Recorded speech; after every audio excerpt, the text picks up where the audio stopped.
you should have a massive calculator that knows exactly how this industry works and knows exactly what all those challenges are. And you should be able to be looking at that and feeding off of it to make good decisions to protect the bottom lines on your projects. And if people don't believe that or think that there's something wrong with that, that's really what I get at. There's nobody on the history of this planet who could have done that. Einstein, hell no. He couldn't have done that. He would have gotten some system to analyze the data, and he would have used that data to communicate to get to decisions if it was available. And that's really, by and large, what hasn't been available. And that was the thing I wanted to bring to the industry. On this week's show, Why Time is Important, with Michael Pink from SmartPM.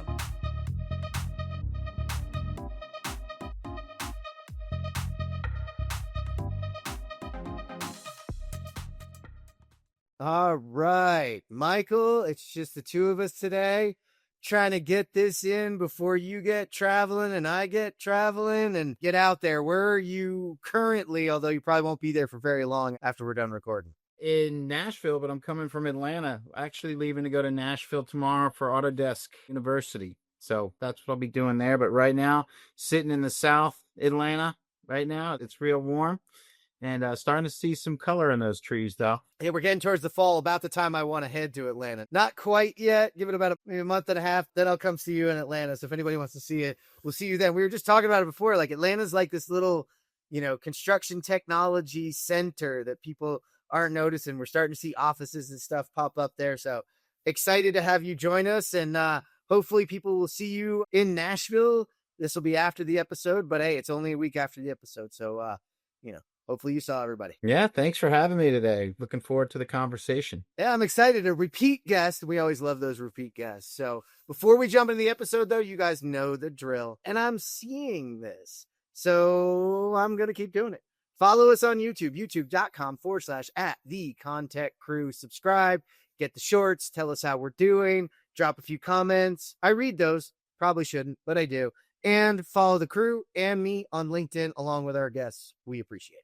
All right, crew, it's back. The next evolution of Bluebeam's legendary user conference, XCon, is here. It's called Unbound, and it's coming to DC this fall, September 30th to October 2nd. You know the vibe. Expert insights from industry leaders, cutting-edge construction tech, Bluebeam training and certification, and unparalleled networking with your global peers. Unbound takes that legacy to the next level with new AI-powered workflows, global AEC connections.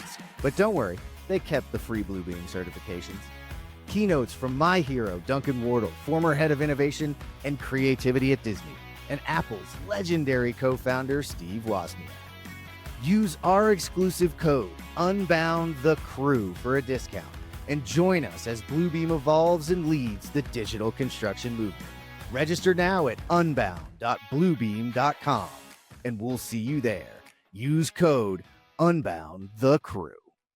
So, Michael, this is not your first rodeo, but for those that didn't hear you originally, we've had you on pre-SmartPM and then SmartPM. So catch people up on why you are continuing to work at the construction technology space. Well, it's been a good ride. Been doing it for a while. I was surprised when we first were catching up. This was actually the first time I was on the show. It was before I even started the technology company, and I was more of a consulting company trying to build a technology, but we eventually built the technology that we have now and launched it in 2019. So was on in our early days, and I'm on now, but I would say the reason I'm still in it, it's still going and things are going well, and there's still plenty to do. The industry's really, turning a corner here with what they can do with technology and the data that comes with that technology. And that's really where we sit. Give people a kind of a background on the story, because it's kind of interesting, because you did start as a consultant and that kind of drove you to building the technology. What was the consulting and what was the problem you sort of figured out back in the day? The consulting I did was, it varied. People call consultants when they have problems. Usually those problems are related to something to do with money, maybe projects costing too much, taking too much time. That's why we got called. Was construction, is generally a pretty litigious industry. So I got involved in disputes But we also got involved in, dispute avoidance and helping projects, complete on time and on budget through controls. We probably got more calls on the dispute side than on the front end help me out side.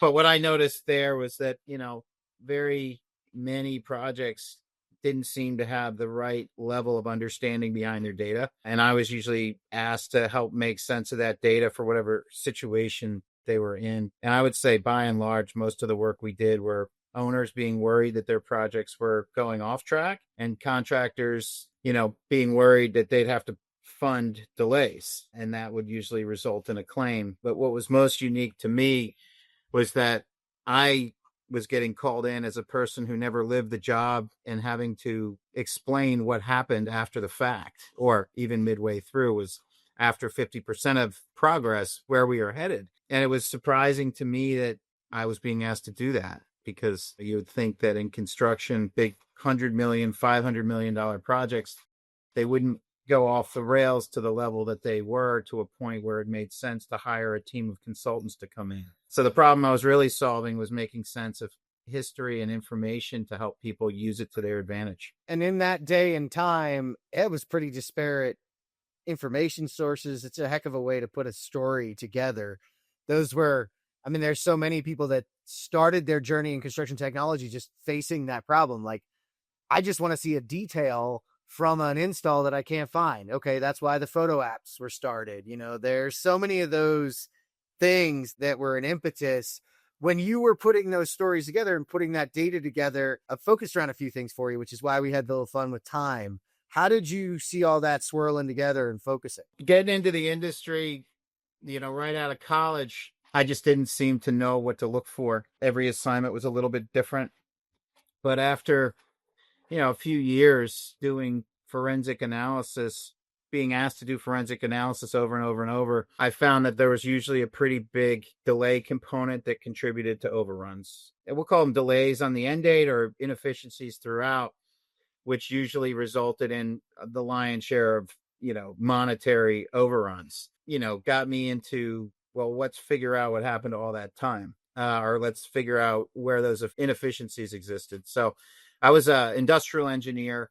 I had learned a little bit about, CPM scheduling throughout my education. And I started to look as a pretty constant data set that I could grab a hold of that would, pretty quickly get me wrapped around, what was the original plan and how did we end up where we got to? That became my first, set of data that I would really study, almost ad nauseum, to get to some findings that I could get to without having to just sit there and ask people questions. When you're a consultant, your analysis needs to be objective. If you can get some sort of data that would explain time, you could start to study it. So I got very familiar with that data set, particularly because it was available and it was useful. It gave you a lot of that.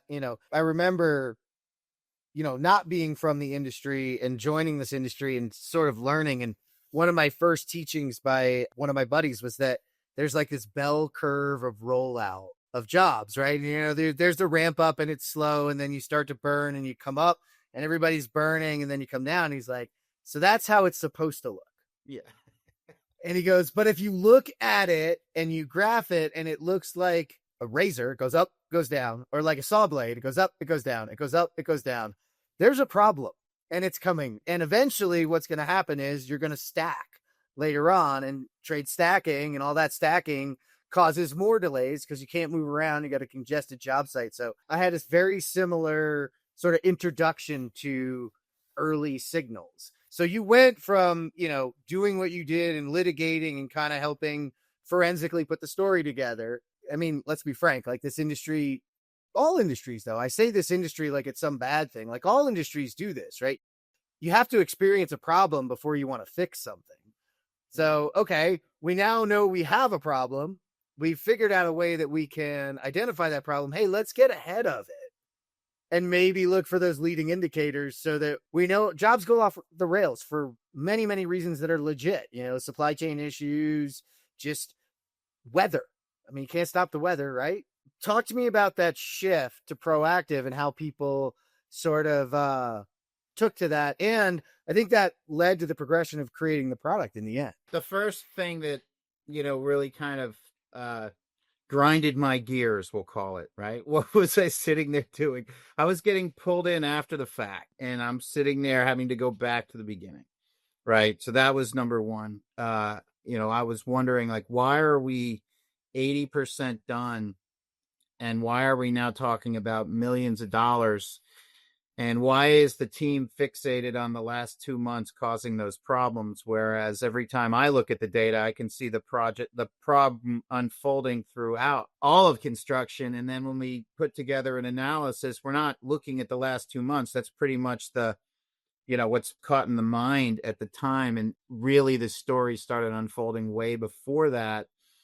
And I have to do an iterative analysis from day one to the first update, to the second update, to the third update. And I have to look at things and understand, well, what were impacts and how did they respond? And what were the impacts and how did they respond? And what you saw was a pattern of compression. I call it compression. You called it trade stacking before. When you said the curve looks like a saw, I was actually picturing like what I usually see in those bell curves. Well, it's not a bell curve. It's more like a quarter pipe. The end of the job is like, yeah, you know what I mean? I'm just visualizing, Yeah, it's like, whoop, and then it just strings on. But yeah, so it was very interesting to me to know that, always rooted back to the beginning, and there was a story that people weren't talking about leading up into a point of failure, and that all of that did need to contribute to this discussion because things don't go as planned.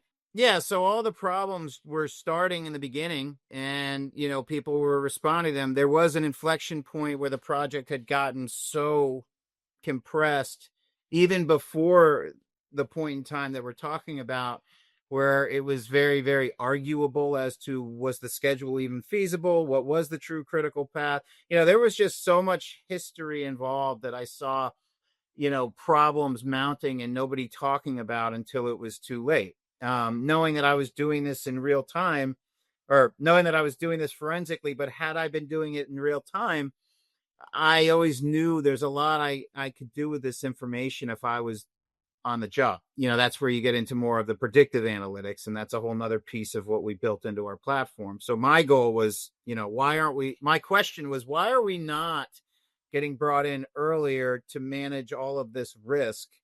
And it was usually because people didn't feel like it was going to happen on this job, or maybe they didn't have the budget, all these different reasons. But the reality was the analysis that I did really worked if you had the data in real time. And I explored the why are they not calling until it's too late? And the reason was because it's not fast enough, and it's very costly to do manually. So the solution to me was, if I can get a computer to crunch through data like I can crunch through data and do it in real time, and if I can present those findings to the right people who can communicate and collaborate over that data and create a set of truth here that can be used to, get everybody on the same page with the data that they have, then it would provide a nice dent into that problem in terms of avoiding that fallout at the end. There's a lot to that, because I think, right, first and foremost, it's human nature to think that every job, this next job, that's not going to happen to us. This is going to be a great job. We have a great team we've put together. It's a great project. It's going to go well. So you don't want to call and say, hey, we think it's all going to go well, but why don't we pay that money to the guy who tells us it doesn't go well? Right. So you don't, and then you do it, and then you do it later because you're like, well, it didn't go well. You're kind of admitting and saying, hey, I don't want to think negatively about it. There's the superstitious out there that don't want to think negatively about it. So it does make a lot of sense then to take a computer program who, by the way, has no feelings, right? And if you are doing well, it's just going to tell you, great, you're doing well. And you know what? You don't need any help on this project. And everything's looking like it's lining up, and you're doing really well. But then when the computer also tells you it's going wrong, it's not about feelings. You don't have to call it in. You can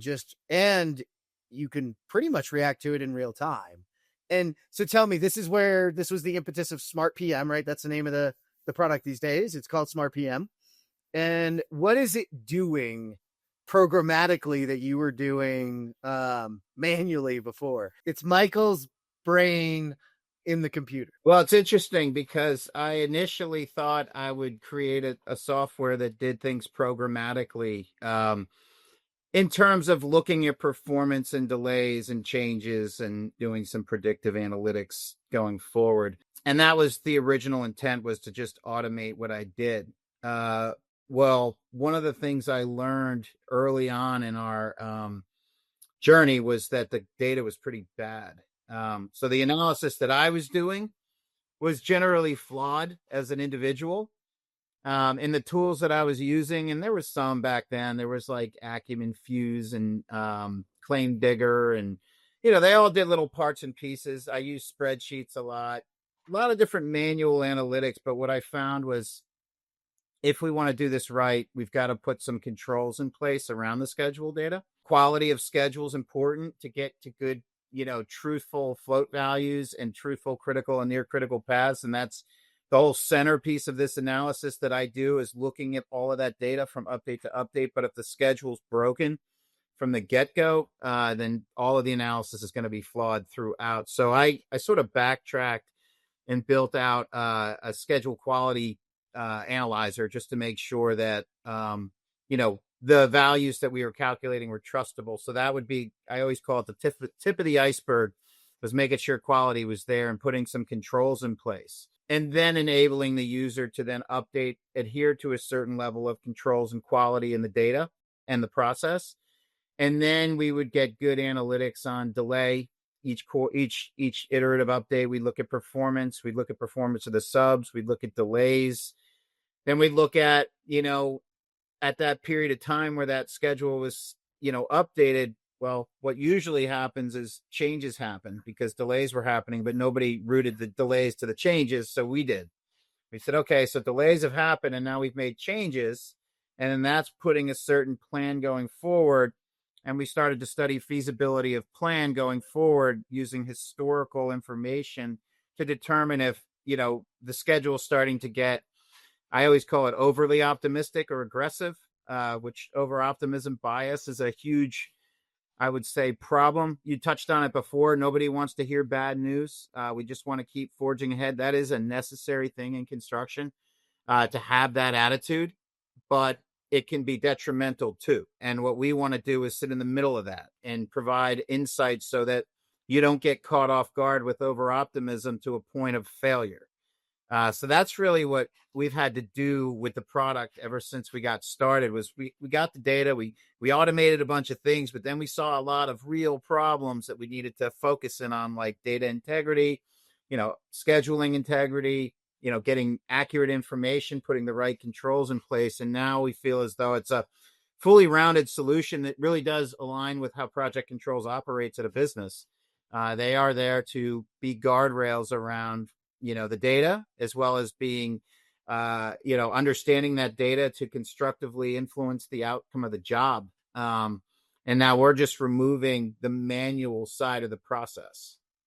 I love that, removing the manual side.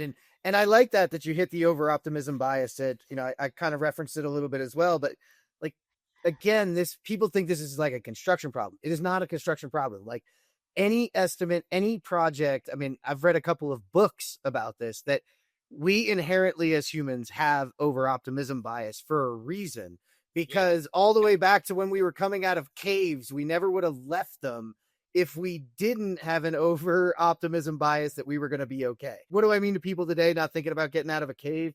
Think about leaving your house and driving a car and all the things that could go wrong with a car. And I was trying to explain this to my son the other day, and I'm like, let me just make it this way. You see this road we're on? There's 2 yellow lines between me and the other car. That is literally the only thing keeping us from possibly hitting head on. Yet both of us are overestimating that everybody's going to be cool with that and just stay where they are and go down the road. If my brain had to focus on that, we wouldn't get anywhere. So this just extends into the life of what we do. That's what humans have to be. We need other checks and balances and controls, by the way, that can consume multiple pieces of data from multiple perspectives. That's the other thing, is a lot of times we're also only focused on what we can see. We're not consuming those other things that you just identified that go into that risk. What's happened historically, what is feasible from a project schedule perspective? How many people can you have in these certain areas on a job site? How much can you put in? There's limits to productivity, etc. So that over optimism bias, I always go back to, it's like people call it a negative. It's not. We need it. But then we need controls. Like, I'm a happy-go-lucky guy, and I think everything's going to go really, really well. And I need project controls to tell me probably not true all the time. Like, there's going to be areas where we have this risk. So I like that. And then you got to something that we have been stressing. And I think as we move forward into this next generation with, the capabilities of artificial intelligence, the capabilities of predictive analytics getting even further, data. You have to have your data in order. I mean, talk to people about just how critical that piece of their day should be, and how we call it a construction technology stack. Like, how important in all of that is data? Well, I think it's the most important thing to actually have a real conversation, especially about something as, massive as a construction job. One of the things I tell a lot of the companies that we get involved with the E&R companies, but we also get involved with the middle market companies. And it's so important that, they recognize, first of all, that, especially at the site team, that if you think that you could just walk outside, look around, look at the equipment, look at the people that are there to work that day, and just mathematically make decisions that, are related to an end date 2 years from now, with all the changing things happening, the RFIs, the change orders, the rain, the people not showing up, all of those things that are constantly coming at you. If you think that you can manage that in your brain and make decisions on what it's going to mean 2 years from now, and what's important to hitting that goal and what's really not, and how do I jockey all of these problems around and do it effectively, you're sort of fooling yourself. And then if you think you could communicate it after that and get somebody to buy into your decisions, you're starting to go crazy. And that is where I saw an opportunity, because it is true. Like, you should have a massive calculator that knows exactly how this industry works and knows exactly what all those challenges are. And you should be able to be looking at that and feeding off of it to make good decisions to protect the bottom lines on your projects. And if people don't believe that, or think that there's something wrong with that, that's really what I get at. Like, if you really think that because you can't do that, that must mean you're not smart. Well, there's nobody on the history of this planet who could have done that. Einstein, hell no, he couldn't have done that. He would have gotten some system to analyze the data, and he would have used that data to communicate, to get to decisions, if it was available. And that's really, by and large, what hasn't been available. And that was the thing I wanted to bring to the industry. It's so important the way you hit that, because you're like, okay, you analyzed it all, then you got to try to communicate it all, remember it all, and keep it up to date as it changes minute by minute, day by day. It's just not possible. Like, stop thinking we can do those things. And it's funny too, because if you were, let's say you are the Einstein and you can do that, then that's literally all you can do all the time, right? That's going to consume you constantly. So what are you going to miss? Somebody who's not tied off, somebody who's, an area of danger that's happening, a change, anything else. So again, that's why these systems are great, because I do want that experienced person out there with their head up looking around. I don't want them looking around and analyzing to see if we're going to make it or not. I want them analyzing to how are we today and what is going on today, and looking down the road and making those decisions to make changes, right? We've said this before. It's the difference between a problem and a decision. It's how soon you ask. Because if it's 9 months from now, it's a decision. If it's tomorrow, it's a problem. Yeah. And the other thing to point out, and going back to overoptimism bias, that's sort of rooted in planning fallacy. It's the same thing, really said differently. The plan that they're given is usually overly optimistic too. And then they have all the reality coming in, and they're supposed to mathematically know exactly what to do at all times. And, it's all about, we're not talking like peanuts here. We're talking about millions of dollar decisions on every single, update cycle is needing to happen. It's not something that the industry has recognized is problematic, even though we've all lived through most projects feeling the pain. It's a chronic pain, in my opinion. It's almost one where people have thrown their hands in the air. But the more we work with companies, the more, and we do have some companies that just embrace the analytics from the get-go, and we have other companies that feel like it's, just telling them bad news and they don't want to hear it. And we've had to let them know that this is about letting you know before you actually feel that pain.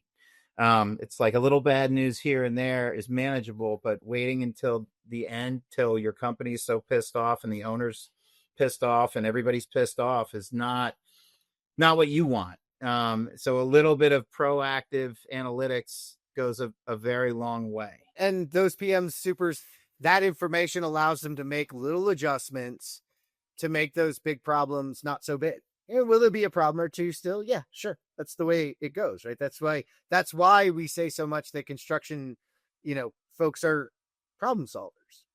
But let's give them that information sooner.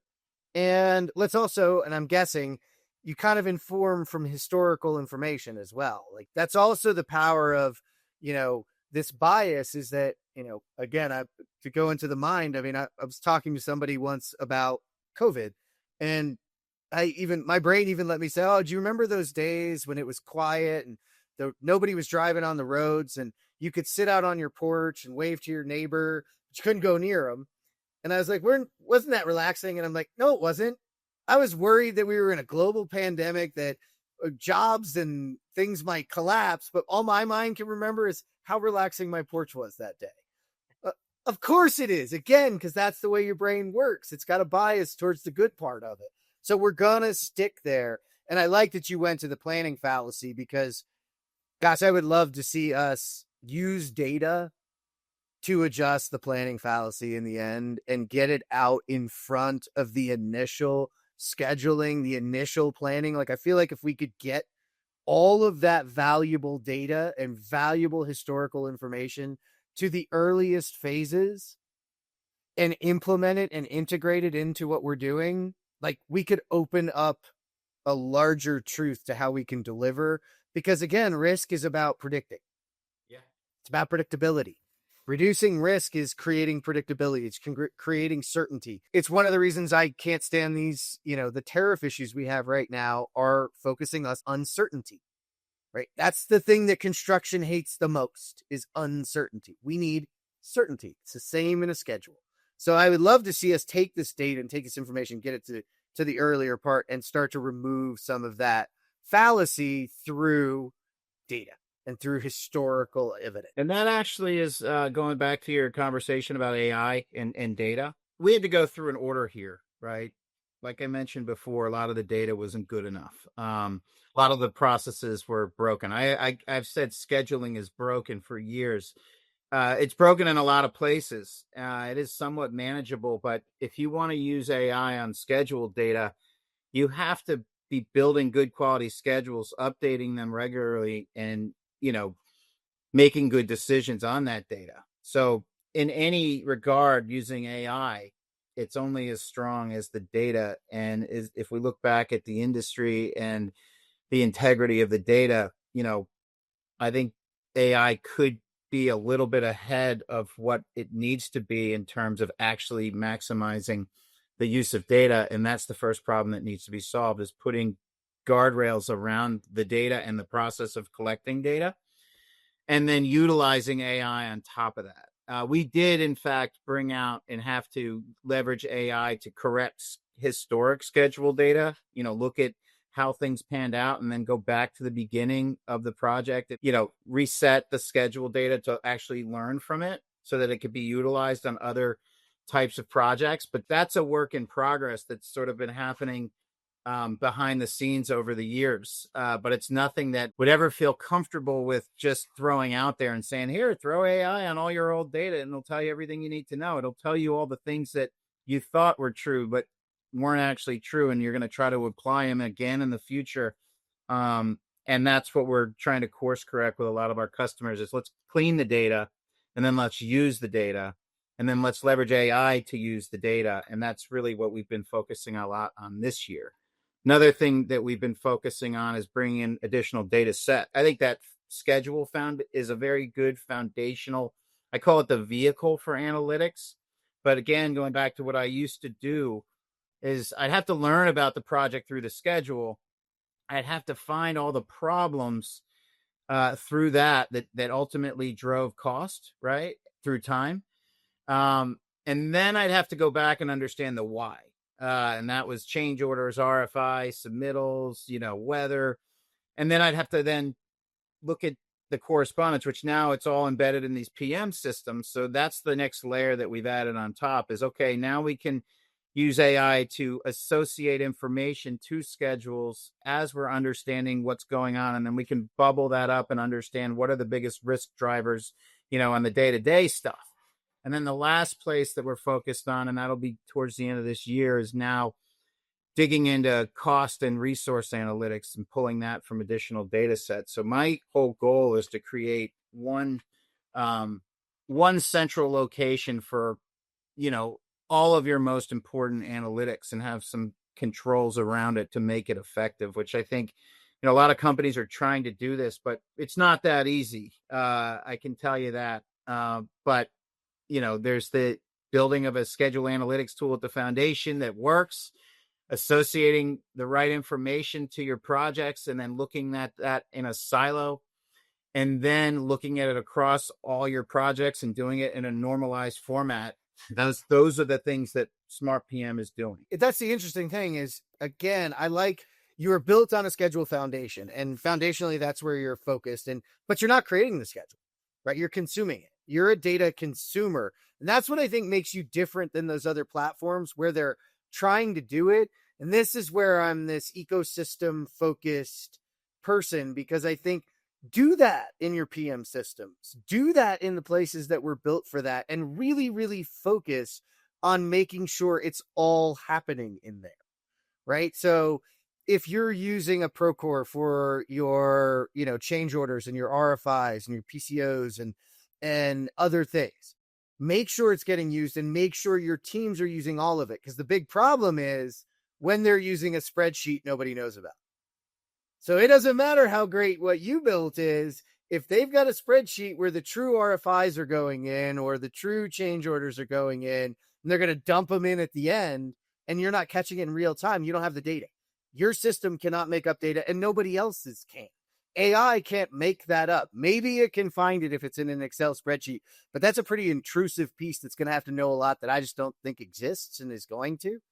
So, and that's a cool layer, right? Because it's time and then what happened and why it happened. And so you're just focused on, the anchor of time, which is so important, right? It's one of the most costly things we have, literally the most important thing we have, because it is the most limited.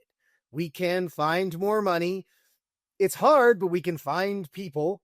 We can find material. Again, it's going to cost us more money. But in the end, that times just keep ticking. And it is what it is. You can't get it back and you can't make more of it. So I love that it's all focused on that and that you are now aggregating it together, creating controls and giving people a way to view into a project and look for problems and look for risk and then address that risk. It's really powerful. And I want people to see it. So I'm going to pivot us. That's probably one of my most horrible segues I've tried, but you're at Autodesk, and this is going to be out after you at Autodesk. But if people want to see you, you're going to be at this cool conference called Unbound, and it's really awesome. So talk a little bit about that relationship and why you're excited for Unbound. Well, I'm very excited for Unbound because I really do like, I've found that, most of the conferences I go to, they can vary from one that's more focused on tech and one that's more focused on education. I'll go to the project controls conferences. I'll go to the CPM conferences. And, a lot of those people are consultant types, but we're really interested in, bringing innovation to the industry. And we do find the most success through the Procores, the Autodesks. And I was extremely excited when I heard about the Unbound conference. It's going to be their first Bluebeam's first annual conference. We are a portfolio company of Nemetschek, which is, they're a portfolio company of Nemetschek. We're an investment company. We're not owned by Nemetschek. Very much looking on opportunities, how to align with the other portfolio companies at Nemetschek. And Bluebeam's one that we're very excited about and very aligned with. So we were very excited to be a part of that. And I'm going to be able to speak on a couple things. One panel I'll be on will be talking about how do you make tech decisions these days with all the noise, right? Like, what do you look for in a technology that's, going to align with what matters in your business, and how do you find those technologies and not get overwhelmed in the process?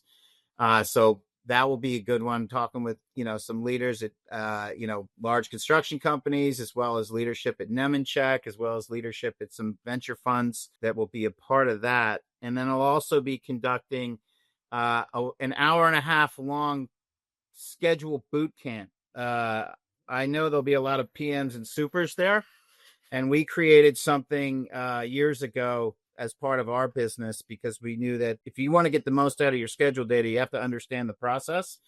So we created a boot camp for that I'll be conducting. It's going to be an hour and a half long. I'm not going to teach you how to be the best scheduler in the world, but I'll teach you how to be pretty damn good in an hour and a half. That is you're encapsulating why this is such a different conference. A different group of people, it's a different focus, and there's this education around more than just what the tools themselves do. You can come, and for folks listening, this is exactly who we're after.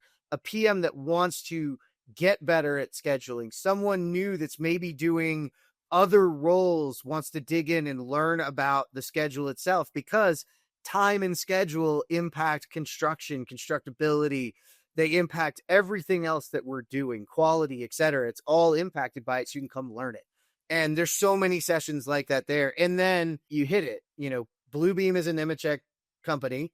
You're an invested company. We are much bigger. There is so many different companies involved, and technologies and people, and we're all focused around the same thing. You're focused around data. You will hear more and more from the Bluebeam team about data and about some of the things you can do it. I can't let all the cats out of the bag, but trust me, if you think about time and you think it has to happen in a location, oh, look, there's lots of this data that's being created that can be correlated. So now you can start to see how time, where things happen, etc., are important to the future. And it's not one company, right? It's an ecosystem of companies that are sharing the important data that they need to in a way that can serve the customer. So I'm excited. What else are you excited about for Unbound? I mean, you guys are going to be there, going to be showing off a little bit of that. I'm also sure you're ready for a few surprise releases coming, aren't you? It always is very thought-provoking. Part of my job these days to be looking out in the market and figuring out, how do we make 1 + 1 = 10, not 1 + 1 = 3? And how do we, advance this industry as well as we can, knowing that other people are doing it as well, and not trying to be everything to everybody, but trying to hold an important spot in the ecosystem effectively, with all of the other things that are solving many, many other problems that really create this world that we live in of construction, an industry that is like a well-oiled machine. I mean, that's my number one goal. And I think that's the goal of most other organizations out there, but all recognizing that collaboration and partnering is key, but doing it in the right places with the right organizations. And also figuring out, like, I like to go see what's here now, where it evolved from, and where it's headed. And then I like to think, where can we go after that? And how do we meander like a puzzle piece? Where do we fit in to make all of this data, all of these processes really sing as it relates to construction? So it's going to be a lot of fun. I'm so excited. That's the excitement we wanted. And also to the folks listening, this is your opportunity too, because you're right. We want to help solve those problems, but we lean into the industry to find those problems. So if you're that person that's thinking about right now, or you're thinking about, hey, I see this, SmartPM moving this way, and I see Bluebeam moving this way, and I see these companies moving this way. Wouldn't it be great if somebody threaded the needle. That's how we get our aha moments. And this is one of those few conferences that is focused purely on AECO, just for us, based around one area to solve the customer's problems that are there to deliver construction projects. And in the end, change and adapt the world we're in. We don't have all this AI boom. All of our wonderful construction companies aren't out there building data centers and making sure it gets done. And if our electricals aren't creating and filling the power grid. So, we got a lot to do, and I'm excited to join it out there. So, Michael, let people know where they can find more about you, more about SmartPM, and hopefully they come connect with you at Unbound. You can connect with me on LinkedIn. It's Michael Pink, SmartPM, but our website is smartpm.com. So pretty easy to find us there. Take a look around. If you're interested in learning more, shoot us some information and we'll set up a time. I had one more thought while you were talking, what happens at these events and what's important. And I know that this is true with Bluebeam, and I know that this is true with a lot of the companies under the Nemetschek umbrella, as well as ours, is, the most important thing most of the industry people can bring to us is feedback, right? Ideas and feedback, because all of us are, trying to approach problems in different ways, and getting the industry feedback on how we're approaching it is the most meaningful thing that we can bring to the table. That knowledge, that feedback, and then taking it into account to bring it back to the product in ways that the industry wants is always a huge area of collaboration for us. And I think it's important to note that everybody should be very willing to provide it, because every one of these companies that I know wants to ingest it and use it for that next wave of innovation in construction. I fully agree with you. I know some companies pretend they don't want that feedback. Listen, we want that feedback. The Nemetschek Group companies want that feedback, because we want you to come tell us your problems, because the people you might help are yourselves and a lot of other people. Every time I hear one of those problems, Michael, I'm with you. I find out that 10, 15, 20 other people that I just met in my little radius are having this problem. And all of a sudden you say, hey, this one plus this one, I can solve for 10, for 15, for 20. Okay, now this is when these equations work, and this is where we get that valuable feedback. So I'll give a final plug. Come check us out at Unbound. If you want a discount, use Unbound, the crew, and you'll get a discount. Come see Michael and I there. Talk to us. Tell us you heard the show. Who knows? You might get some special swag while you're there. Michael, thank you so much for sitting down with me today. Absolutely, Jeff. Thank you so much for having me, and I'll see you in a couple weeks. See you in a couple weeks. Thank you for tuning in today to geek out for our interview with Michael Pink. To read all our news stories, learn more about our guests, and to listen to this show, visit thecontechcrew.com. This is the ConTech Crew signing out. Until next time, enjoy the ride and geek out.